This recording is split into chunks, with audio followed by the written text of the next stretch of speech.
Views and opinions expressed by the guests and contributors on Conklin and Company are not necessarily those of 13 ABC. Now, Conklin and Company continues with Take 3, commentary and analysis from our panel of political contributors.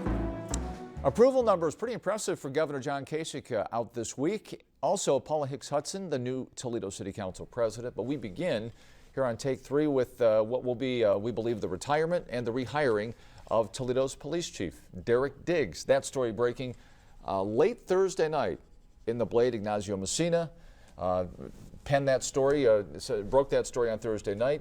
Skylar Meadows is here as well. Good to see both of you on Take 3 this morning. Ignacio, we'll start with you. We posted that on our website. Of course, we mentioned that working in concert with you folks over there, but the reaction came in fast and furious. I think over 100 posts or comments within, I'm going to say, 10 to 15 minutes after that news broke. And it goes back to the controversy that is retiring and being rehired, so-called double dipping. And this comes up a lot. A lot of people in city employ do this. They retire, they collect their pension, and they go back into either the same job or a similar job.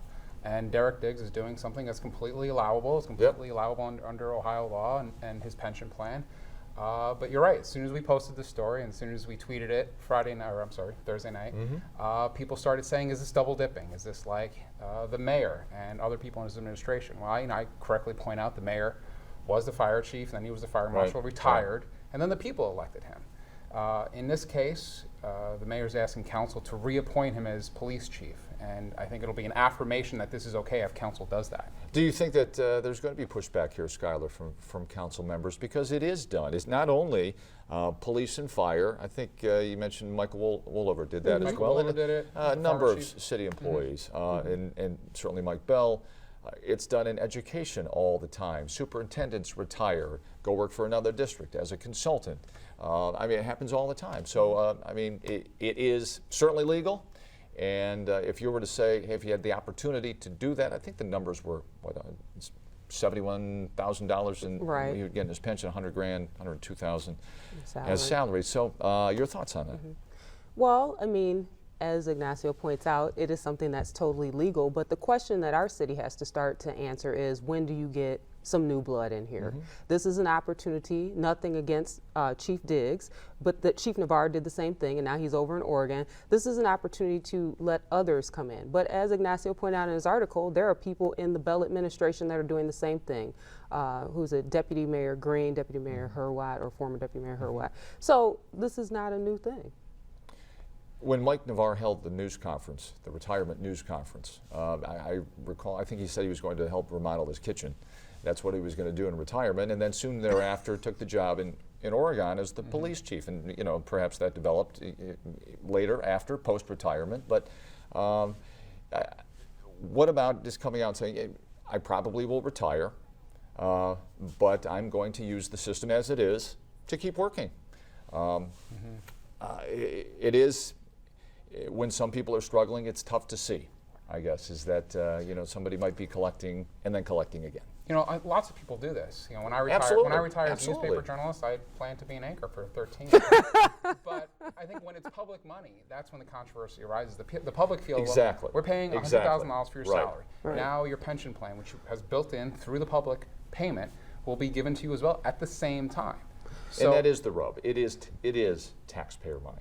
But that is the rub, but there's also, again, that catch-22, especially in this position. You have somebody that's doing a job, Chief Diggs. We're right in the middle of the, Orion program that he wants. The Big Brother's watching is what I call it. They think that will take 5 years for the data analysis. He's young enough to still continue. So do you just say, okay, bye-bye, you've had your time, you're at the maximum of the drop program, and we pick someone else who may not be as effective? And Chief Diggs just came on the job. So while it is bothersome, it's highly bothersome that it's taxpayer dollars, what do you do about continuity?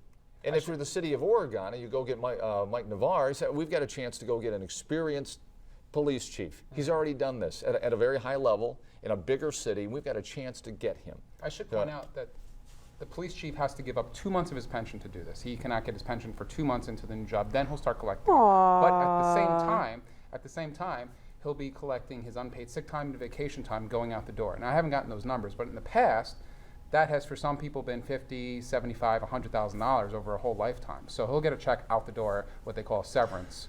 Is there any long-term impact on this mayoral race from this particular story? Will it have legs, or is this going to be a drop in the bucket moving forward in the race for mayor, for Mike Bell? It might. It just might.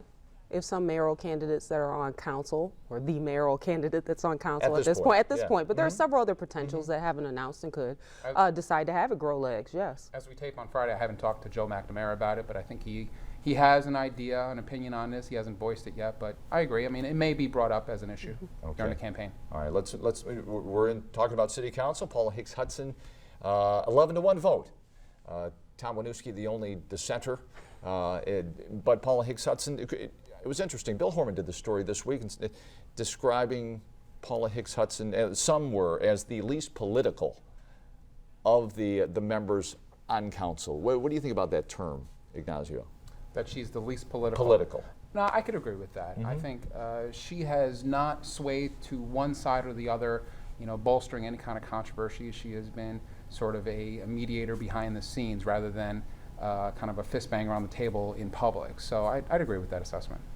I agree with it, but I would add, never underestimate the quiet person, because she obviously is capable. She's an attorney by trade, and she's done a lot. She was the former executive director of the Board of Elections and held many other, positions working within the state. So she knows what needs to be done, and she can be political if she needs to. So I wouldn't say that she's just, this happy-go-lucky council member who's now president. I think if she needs to show the leadership, she absolutely will, but she wants to have consensus for the most part. I don't know if the term is happy-go-lucky. Maybe the least political. That sounds kind of soft to me. Okay, maybe because it's Women's History Month. Maybe I'm just, hypersensitive to that, but yeah. Where the minor controversy was the Democratic Party selected her as their choice. And so who makes the choice? Does the Democratic Party leadership make the choice, or does council choose who their president is?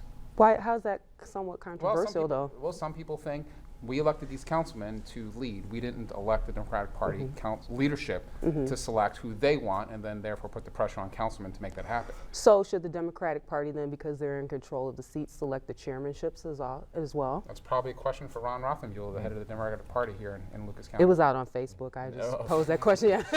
We're running out of time. Governor Kasich's approval numbers, the highest they've been, 53%. In the wake of the State of the State, I shouldn't say in the wake of, but following the State of the State, and then he did the Lincoln Day dinner here in Toledo as well. 53% approve of the job he's doing, but the majority of people don't like the policy, the push to increase the sales tax on services and goods and decrease the income tax. So there's a contradiction in terms there. Ignacio? Well, when you say most people don't, I think it's about half, but does that mean half? 53%. Well, sure. Does that mean almost half do it right like that? You're going to have people on both sides of this. Before the show, we were talking about these polls and how accurate can they be? 1,101, 1101. That's the number of people polled. So that's a small cry, far cry from the number of people in the state that will vote. That's what we were kind of getting at. He has picked up favorship for his expansion, his favorship of Medicaid, backing the president on that. So I think that's been a big part. Although he said he's not a fan of health care reform or the Obamacare, as some people call it, but expansion of Medicare really gaining some points for him, no question about it. All looking ahead to the next gubernatorial run against a person that not many folks have heard of here in Lucas County. It is Ignacio Fitzgerald, the county administrator in Cuyahoga County, who took over after the reform there in that county. He's the likely person the Democrats are thinking of running against the Republican governor. And that we've heard some talk of some county reform here in Lucas County to model after Cuyahoga, but not happening yet. We're out of time. Thanks, guys. Take care, everybody. Thank you.